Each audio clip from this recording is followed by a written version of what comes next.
халықта сөз бар да, негіз бұл өзбек халқында сөз бар, мұсылманшылық әсті-әсті деген сөз бар. Негізі барлық нәрседе ақырын қадам қылған жақсы. Орыс халқында да сөз бар, тише едешь, дальше будешь дейді. Бұның мағынасы пайғамбарымыз саллаллаху алейхи вассаламның хадисінен алынған. Пайғамбарымыз саллаллаху алейхи вассалам айтады: "Инна дина матин." Біздің мынау дініміз өте қатты нәрсе дейді. Өте зор, үлкен нәрсе дейді.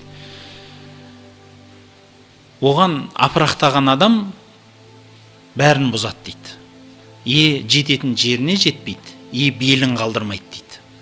Оны айтпақшы болғаны, бір атты мініп алып, апырақтап шабам деп атты сабай берсең, жететін жеріңе жетпейсің. Ол атты болдыртып өлтіресің, атың өледі.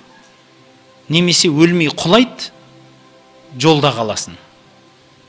Сондықтан бірінші нәрсе, бірінші намазға келіп атқан адамдардың енді басқа адамдарға кейде сабырсыздық жасап кетуіне, ол енді мен орта көзбен қарағанда бір енді өз соның уақыты ғой деп түсінем да бұл.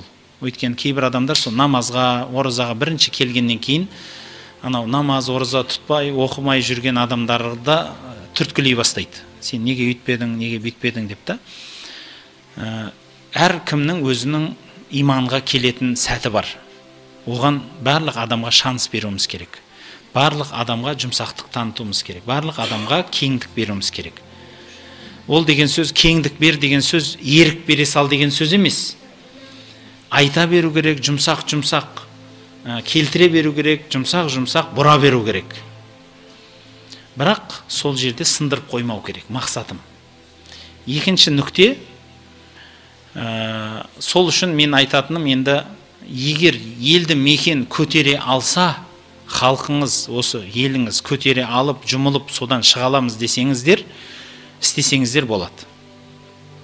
Ол енді әркімнің өзінің жеріне, халқына сай істейтін амалы.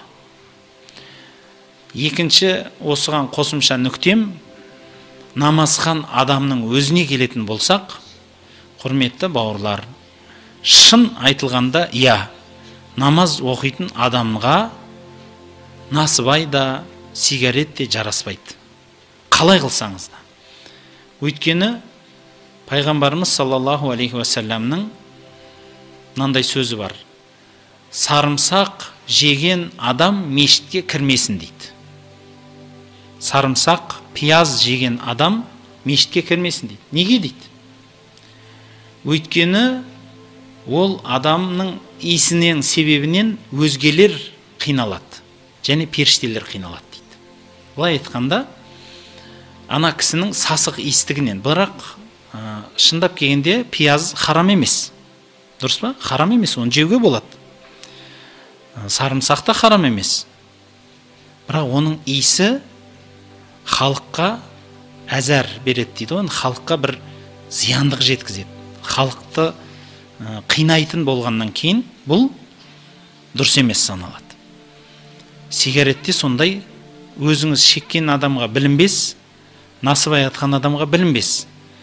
Бірақ сол насыбай адам сөйлесе, жанына тұрып қалсаңыз, ана бетіне құсып тастағың келеді да. Ана иісінің ауырлығынан, мысалы, базарда насыбай сататын жерді мен біраз айналып өтем да. Жолымда тұрып қалса да, лажы барынша бір 2-3 қатар арырақ жүргім келеді. Кейде масканың ішінен өтіп кетеді ғой, жануардың иісі, білмеймін енді. Неден жасайтын, ішіне кислота құя ма, әйтеуір, білмеймін, әйтеуір, өліп қалған тауық тастай ма, әйтеуір, білмеймін. Жаман нәрсе әйтеуір енді. Сұмдық әйтеуір. Оны қалай аузына салатынын енді Құдай жақсылығын берсін әйтеуір. Енді дұрыс, кейбір адамдар сигарет шегіп, насыбай атат, намазын оқиды. Алла намазын қабыл етсін. Бірақ сол алғашқы қадамды көпшілік орынға сол нәрсені алып келмеуден, көпшілік орынға көрсетпеуден бастап реттесеңіз екен. Яғни өзің пайдаландың, мақыл енді. Оның жамандығын біліп тұрсаң да, нәпсің шыдамасын шығар, мақыл. Келешекте тастайым деген ниетіңіз бар шығар, жақсы. Бірақ ең бірінші қадам, яғни мынау пайғамбарымызда сөз бар ғой, мынау өзіңе жақсылық көрген нәрсені жұртқа да жақсылық көр. Сол мұсылмандарға зияндығын тимесін үшін үстіңізден сол нәрсенің иісі шықпаса екен. Мешітке келгенде, көпшілік жерге, жиынға келгенде сол нәрсені өзіңізге серік қылмастан, халықтан бөлек жерде пайдалансаңыз екен. Ол бір. Екіншіден, тек халық емес, ол бала тәрбиесіне де әсері бар. Балаларыңыздың алдында отырып, сол нәрсені қолдану, сөйтіп отырып, бала, біреулер, әкелер бар ғой, өзі сигарет шегіп отырып айтады баласына, бала дейді, сигарет шеккен көрсем, аузын күйдірем дейді. Өзі шегіп отыр бірақ. Жаңағыдай. Ла танхан хулуқин ва таътия мислаху дейді. Өзің сол нәрсені істеп отырып, біреуді одан қайтарма деген сөз бар. Сол үшін бірінші өзің таста, сосын үлгі бол. Айтқым келген нәрсе, сигарет насыбай мұсылман адамға жараспайтын іс. Қалай аударсаңыз да, мүмкін пайғамбардың хадисінен анық келмеді, оны нақты қайтармады деген бір сылтау айтарсыз. Бірақ сіз Құранның оқып отырған соншалықты пәк ауызбенен пайғамбарымыз соншалықты айтқандығы, әр дәреттен бұрын, әр намаздан бұрын мисуақ тартқанды мен халыққа бұйрық берер едім дейді. Яғни ауыздың тазалығын қатты қарағанда, ауыздан дұрыс емес иіс шыққанды өте қатты қараған пайғамбарымыз. Ана мисуақ деген өз ағаштың тамыры сондай. Анау өзі бір кермек дәмі бар, соны тісті соменен тазаласаңыз, анау қызыл етті емдейді. Тістің ана ненің суы. Бір жағы анау тістің эмалін құртпастан тісті ағартуға себепкер болады. Бізде көп өспегеннен кейін оны көп ұстай алмаймыз. Мен бірақ оның орнын айтатыным, сол пайғамбарымыз соны білді ма әуел баста, соны ауырлық халыққа түсіп кетпесін деп, мен бұны міндет қылмадым деп айтады. Бұл міндет емес оны пайдалану. Сол үшін бірақ оның орны қандай екендігін айтып отыр. Аузыңызды таза ұстау, дұрыс иіс шығу, халыққа сөйлейсіз. Сосын пайғамбарымыз айтқандай, мысалы, дұға қыласыз, Құран оқисыз, намаз оқисыз, сол кезде аузыңыздан жақсы иіс шыққаны абзалырақ болады. Сол үшін денеңізден, үстіңізден сол нені лажы барынша адам ұнатпайтын иісті шығармауға әрекет жасаңыздар. Енді қазір күз болып қалды, қосымша айтып кететінім, анандай мәсіге ұқсайтын тұрақты нәски егелеріне айтам ғой, тұратын нәски бар егелерге айтам да. Жаңа бір көкелеріміз жаңа нәскиді жумай кигені сонша, ана шешіп қойған кезде кешке жақын жаңа тіке тұрады ғой нәскиі.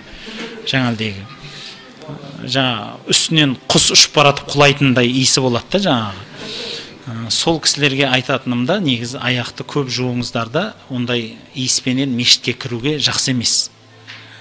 Ол емделсе, емделетін нәрсе негізше оның емі бар. Қазір медицина өте көп дамып кеткен сонша, кішкентай маздар бар. Үлкен қалалы жерлердің андай үлкен аптегіне барсаңыз, неше түрлі маз, неше түрлі себетін бар. 2-3 жақсаңыз жоқ болып кетеді анау.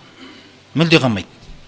Сондықтан бұл өзгеге зиян бермеу жағына. Өйткені сіз қазір мешітті басып өтесіз, екінші адам сол жерге сәжде қылады. Ол адам мешітке кіріп шыққан ізінен білініп тұрады ғой, иісі аңқып тұрады. Жаңа мына жерде пәленше деген кісі өткен деген бірден білесіз. Сол үшін айтатыным, құрметті бауырлар, ол сондай иістерді, сондай нәрселерді өзге мұсылмандарға зиян бермес үшін қолданбаңыздар. Лажы барынша шеттеніп таза жүрген жақсы. Біздің дініміз тазалық діні. Әддину надафа, тазалық. Сыртқы тазалықта, ішкі тазалықта рөл ойнайды. Енді ішкі тазалықтың жөні бір бөлек қой енді.